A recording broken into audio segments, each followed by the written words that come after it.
Welcome to the Stop Italian Sounding podcast, uncovering authentic Italian food. I'm your host, Robert Campana, and join me as we delve into the rich heritage of genuine Italian food, exploring its legends, history, and traditions. Through important tips and insightful interviews with industry professionals, you'll gain a deeper understanding of authentic Italian food. Welcome, everyone, to episode 1 of the Stop Italian Sounding podcast, uncovering authentic Italian food. I'm your host, Robert Campana, and I am truly happy and honored to be here today to be able to start this because for me, Italian food is a passion.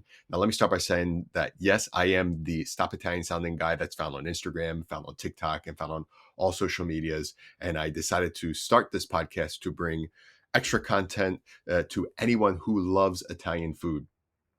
So first of all, I'm an Italian American. I was born in New Jersey. And let's just say that as I grew up, I've always had a foot both in the United States and in Italy. I've always been exposed to authentic Italian products, of course, coming from Italy, and Italian sounding products. Fast forward to the year 2019, 2020, I did a master's in international business at Cattolica, Università Cattolica in the city of Milan in Italy. And my research project was on the Italian sounding phenomenon in the United States with a particular attention on cheese. So anyway, long story short, I came back to the United States. I was in the parking lot of a supermarket and I decided to, for fun, start an Instagram page teaching people how to recognize real products because as I had just spent 1 year in Italy, I was exposed to all these amazing things and amazing foods and amazing dishes and beverages. So I kind of just wanted to share my passion and one thing led to another. And now I'm here, of course. So what specifically do I plan to do with this podcast? Well, I plan to teach, plan to educate, because education is in my DNA.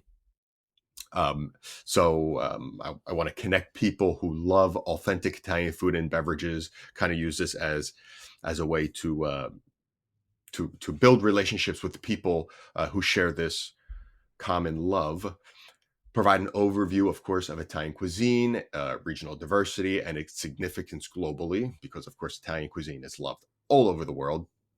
Discuss key ingredients and staples of Italian cooking. I want to identify authentic Italian products. So I want to use this as a way to provide tips to everybody what to look for when looking for authentic Italian food and beverage.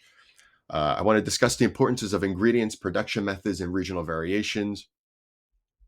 And of course, something very important, I want to conduct interviews and have guest speakers that are part of the industry. So I do plan to have guest speakers from different Italian food companies, and professionals in the industry to be able to have them share, of course, their insight on real Italian food products. So what does Stop Italian Sounding even mean?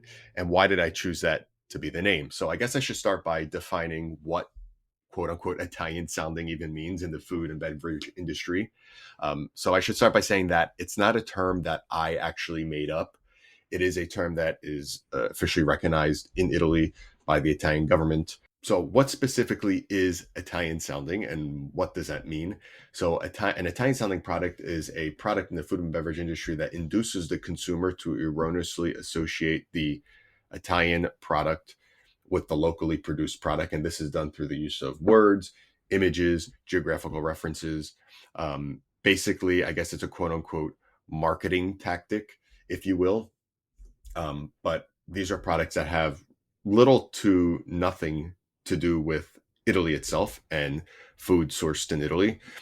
So they are a way, of course, to get people to buy these products.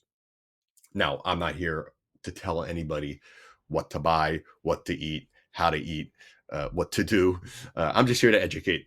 That's really it. So to me, it's extremely important. But the reason behind Stop Italian Sounding, why did I choose Stop Italian Sounding? Not necessarily to say, hey, I want to stop the production of Italian sounding products around the world or just in the United States. I do not want to do that at all. I do not want to shut anything down. Just simply for transparent labeling and educating the final consumer, because I think an educated consumer is a happy one in the end. So next time you go to the supermarket, you actually may be surprised if you pick something up like can of sauce or cheese or a cured meat, let's just say, and you read the fine print, you may think it's Italian, but it's actually not. And if you want to buy it, that's great. If you don't want to buy it, that's also great. It's really up to you. But I think you're going to be surprised because according to the latest statistics, Italian sounding products around the world are worth over 120 billion euros. So that's over 120 billion US dollars, which equates to more or less in the United States, about 60% of quote unquote Italian food and beverage products found in the supermarkets are actually not Italian. So that's a huge amount. Again, my thought with everything is to just educate, to bring more awareness. But I'm also very much interested to hear with what you all have to say. And of course, if you have any questions or comments, that you could easily message me through my social media channels. And if you have any insight that you could even offer, maybe I could even have you on the show to discuss this topic. Thank you for joining me on this journey through the stories of authentic Italian cuisine. If you enjoyed today's episode, don't forget to subscribe to this podcast for more insights and interviews. Also, feel free to reach out with your thoughts or questions on our social media channels at Stop Italian Sounding or on our website stopitasounding.com. Grazie a tutti e alla prossima.